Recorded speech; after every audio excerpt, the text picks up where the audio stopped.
Yawa is brought to you by ChangeCars. ChangeCars is SA's safest online platform. That's not an opinion, that's a fact. Incredible to think, episode 11, you ask, we answer.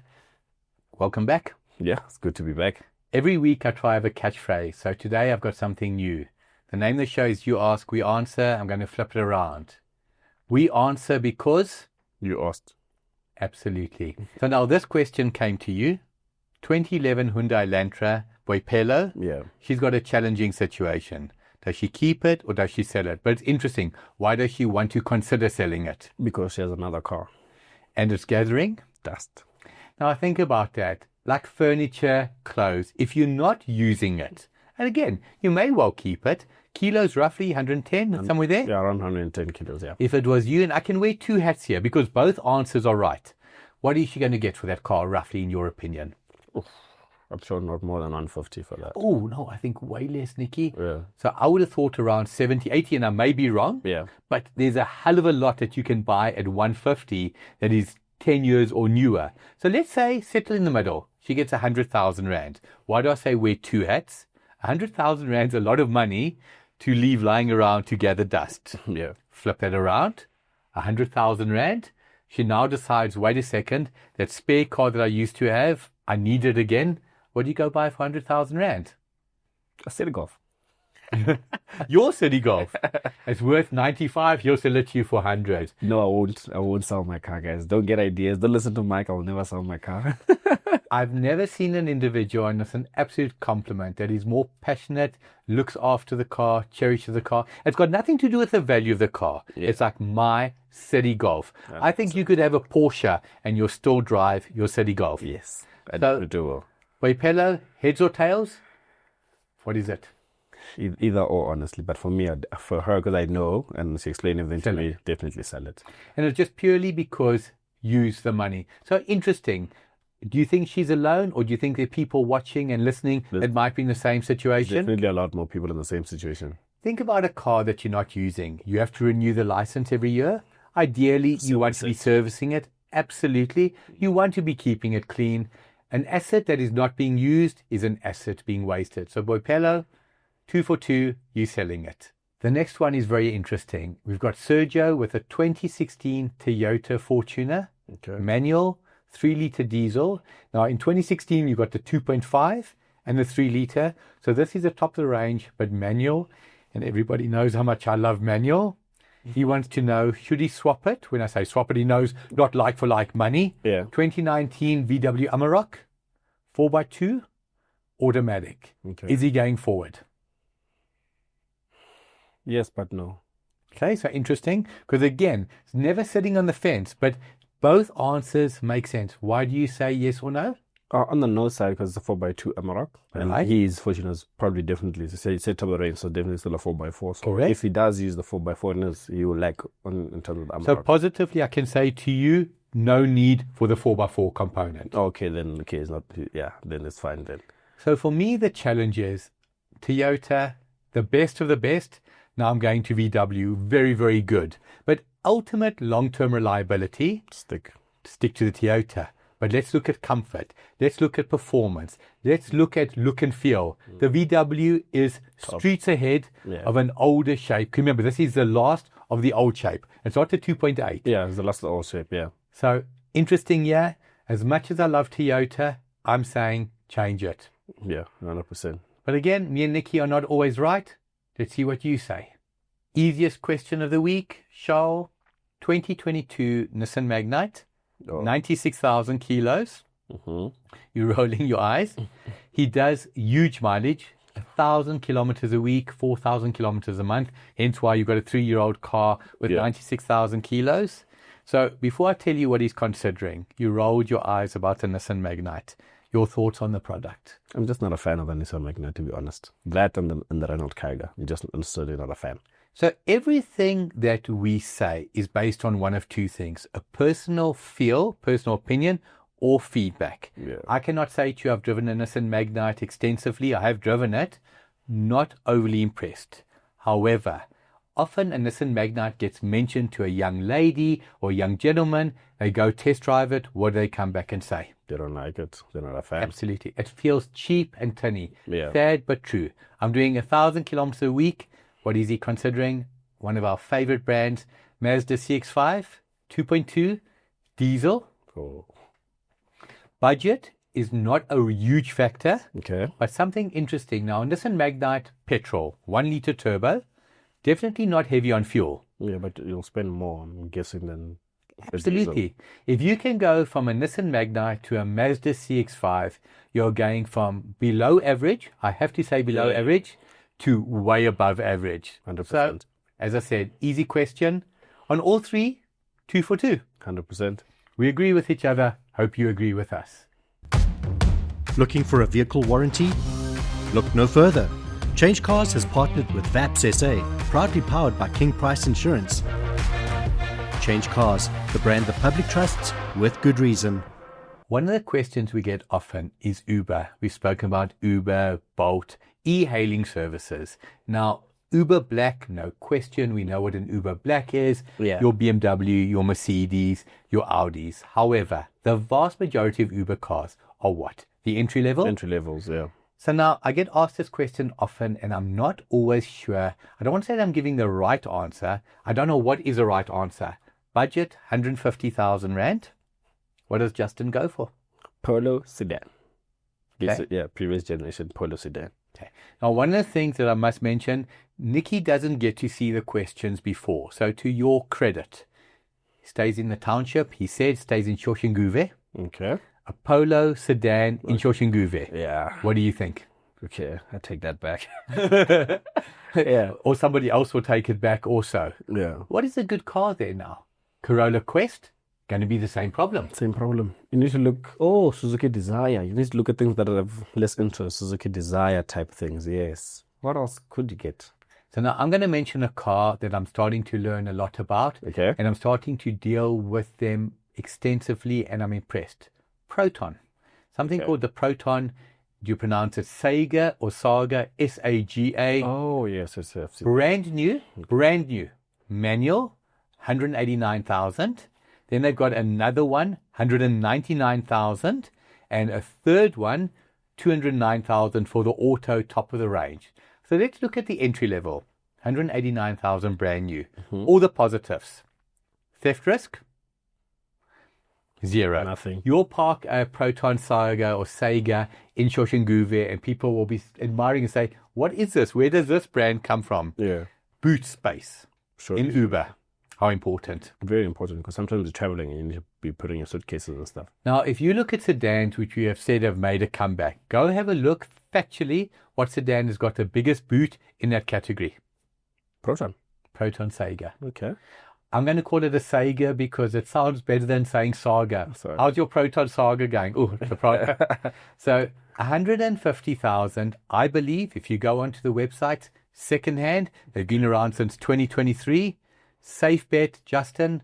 Wishing you and your business the very best in your Proton. Jason, 2021, Mazda 2, 105,000 kilos. Okay. So quite high kilos for the year. But yeah, I'm going to use my favorite two-sided tail coin. He's got two choices. He keeps it, upgrades the service and maintenance plan with Mazda, and I'm going to talk about that in a moment because it's superb, or he replaces it with a brand new Haval Jolion 1.5. At face value, what are the options here? Probably the Jolion at face value. You're going to go with the Jolion. Okay. So let's talk about the service and maintenance plan. If you go onto the Mazda South Africa website, if you own any Mazda 7 years or newer, go have a look. You do it online. It will quote you. You'll say, my car is X, i.e. the model, the kilos, and it will quote you. Brand new Haval Jolion. Does that compare to a beautiful Mazda in your opinion? Obviously, clearly yes, because you're saying yes. Yes, it does. So one thing that Jason said, which really impressed me, the service that he got, because he's gone to look at the Haval, from the Haval dealerships. What would you imagine? Good, average, or outstanding? Outstanding. Absolutely outstanding. He said he loves his Mazda, but the service and the feel that he got from Haval, absolutely outstanding. In fact, I'm going to flip a coin, a genuine coin, whichever way it lands. Jason is right. You going with Julian. I'm on the fence, but slightly leaning towards keeping the Mazda. Sometimes we have to disagree just a little bit. So some questions are super easy because they answer themselves. Benny has a 2006, so 19 years old, Peugeot 2006. He says he wants a car that is low on maintenance compared to the Peugeot, and parts are easy. So why do I say it answers itself? Any other car except a Peugeot 2006 will fit that bill. What does he go for? Not a big budget. 150 is a budget. So age, not a factor, but it's just got to be a car that's low on maintenance. Low on maintenance, I'm always going to say Suzuki. I'm always going to look at it like a Suzuki Swift. Lately Suzuki Swift, Polo Vivo, but then there's the theft that comes into play. So now, if we say one size fits all, I've often spoken about the Toyota Conquest of the 90s and early 2000s. Didn't matter what you were, if you were a student, if you were a mom, there was a Toyota Corolla Conquest for you. Yeah. The Suzuki. There's a Suzuki for you. So I'm going to wear a slightly broader hat, but I'm not going to give you a specific vehicle.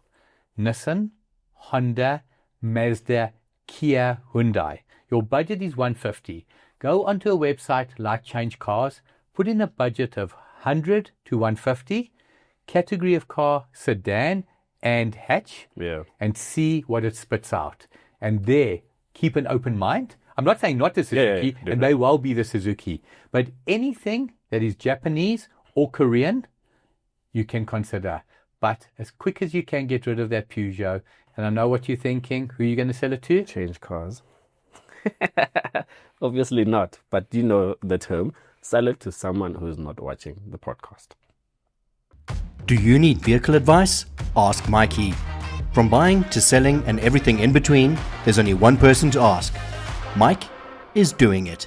The part of the show we always say I love buying, I love selling, but general. 4 questions this week.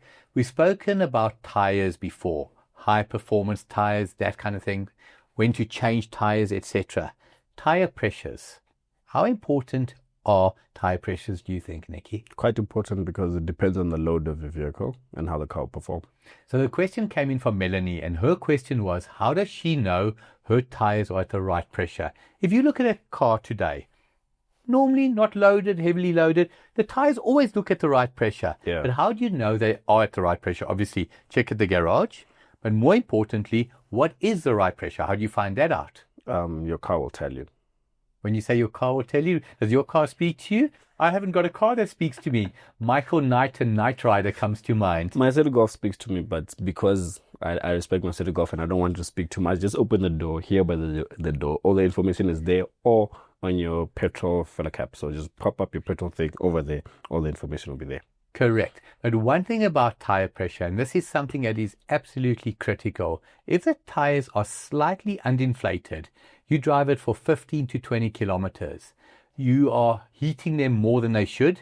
When you go to a garage, it will give you the correct tire pressure. And when you check tires, hot or cold? Preferably cold. Always cold. But as Nikki said, in your door, right-hand side door, maybe sometimes a passenger door, I think it's always the right-hand side door, or the petrol flap. If it says 200, rather make it 210 than 190. Because I also must say, do you trust the petrol stations gauges? No, I don't. I also don't even trust the petrol attendants themselves, because you do it yourself? No, sometimes I do it myself, because sometimes you'll say such a number, then they do the opposite. So if they're doing it, always ask them, what did you pump it to? Okay, interesting. So if you say pump it to 220, just confirm. Very, very good. But Melanie, absolutely, tire pressures are vital for safety, for fuel consumption, and for tire wear. The next question comes from Tracy, and it's just so nice to see ladies reaching out, i.e., if we don't know the answer, ask. It can be a man that doesn't know the answer, and we will try help. How to jumpstart a car. Now, how often do you have to jumpstart a car? Because it's my pet hate. Jumpstarting anything is my pet hate. I jump start very often, more especially this past month or so, because my City Golf, the battery is flat, so it needs a new battery. I thought you was going to say all the loan cars that he gets from the OEMs are flat. That will never happen. That'll never happen. But now, something like the City Golf, the technology there, I don't imagine, I don't say disrespectfully, is not state of the art. Yeah, 100%. Now, you take a modern car, a Range Rover, a BMW with all these electronics. If that car is flat, what is the correct way to start it? So when I say what is the correct way to start it, must the donor car be running, not running? What do you know there? Always running. Well, from my experience and what I know, donor car must be running. So let me ask you, donor car's running? Yeah. Are the cables already connected, or do you connect it to a running car? I connected to a running car. Okay, so interesting. And again, we've said it so many times. So my thought was oh no, you're absolutely right. Because if it's not running, when you start it, you can get the surge. Yes. So when it's running, you've got the consistency. Good consistency. So always onto the donor car first, and then the cables to the car that's So flat. let's see how clever Nikki is here. So when you want to jumpstart a car with a flat battery, must the recipient car be running or not running? Not running, because it won't switch on. So Tracy, you got it. You heard it from us. I hope we are right. And again, always share with us if you disagree. Towing of a car. Often you'll see cars on the highway. They're being towed incorrectly. Yeah. Now, when I say incorrectly, for me, being towed incorrectly, the type of tow rope they use, where they've connected the tow rope. But let's hold that for another episode. Manual and automatic. A manual car, easy to be towed. Put it in neutral, no problem. An automatic car. Now, think about this. Can an automatic car be towed at face value? Yes. Okay. So I was going to say definitely shouldn't be towed, but you say yes. Give me an example of when you would tow an automatic car on the road. On the road, if the car can't move, like it needs to get towed, there's ways around that. Okay. Yeah. So first things first, if I want to tow an automatic car on its wheels, most cars are locked in. So that car's got to be able to start. Yeah. Am I correct? Not just ignition on, but the engine's actually got to be running. Yeah, able to Okay. move. So now you can start the car. There's a problem with the gearbox. There's a problem with the wheels totally damaged. You can't drive it. Okay. How long would you tow an automatic car for distance? Oh, so you mean a flatbed or pulling it? No, pulling it on the road. Or pulling it, then no. Then no. If you can't get the car into neutral, then no. Okay, so now I can get the car into neutral because the engine starts, but the car's brakes have failed. Okay, so now can I tow it? I'm just talking about from a pure gearbox point of view. Oof. Interesting. Yeah, that's tricky. But if I can get into neutral, I think it wouldn't cause any much damage. So again, on older cars, 1000%, you would not want to tow an automatic car more than a few meters to move it. Yeah. The gearbox is in neutral, but the parts on the gearbox are still moving. Okay. Because the rear wheels are moving, turning the diff or turning the front, and now the gearbox is moving. So from what we understand, an automatic gearbox, even short distances, is an absolute no-no. I've said it once, I'll say it again, I'll say it in the future. Share with us, help us. My feeling is no. Your feeling? No. Tell us if we're wrong or if we're right. To end the show, the next one, how important is soap that you use on a car? So now, in the past, we've discussed sunlight liquid. Is sunlight liquid, under any circumstances, an option to wash a car? If you don't have any other soap, sure, but otherwise, no. I can honestly say, even if it was an emergency, and I'm not sure what a car wash emergency could be, do not use sunlight liquid. But I take my car to a car wash, Nikki. A reputable car wash. How do you know what they're using? They wouldn't be using sunlight soap. Yeah, they wouldn't. And you know why they wouldn't be using sunlight soap? Because it's actually more expensive. Sunlight soap is expensive. Quite expensive, yeah. How important do you believe? The question is soap that you use on a car wash? Very important, because it'll depend on keeping your car, the paint of your car, in good condition. So if you use bad, then over time, your car will show that you don't wash it correctly. So when I think of soaps, I think of Raleigh, I think of Shield. Automatically, in my mind, are they good products? Yes. Your Wins, I think they always make soap. But when you go to a car wash, and they're not buying Raleigh, they're not buying Shield, they're buying from companies that sell car wash soaps. How do we know that those soaps are good quality? Good question. So a big shout out to a personal friend of mine, Neil, the owner of Plush Car Wash. He shared with me that they only buy soaps, again, that are expensive, from quality, reputable, established brands. So that is why when you go to a car wash, if it's too cheap, there's a reason. Little bit of sunlight. Another great show. Thank you for watching. To the next episode of Yawa. We look forward to seeing you. Yawa was brought to you by Change Cars. Our name says it all.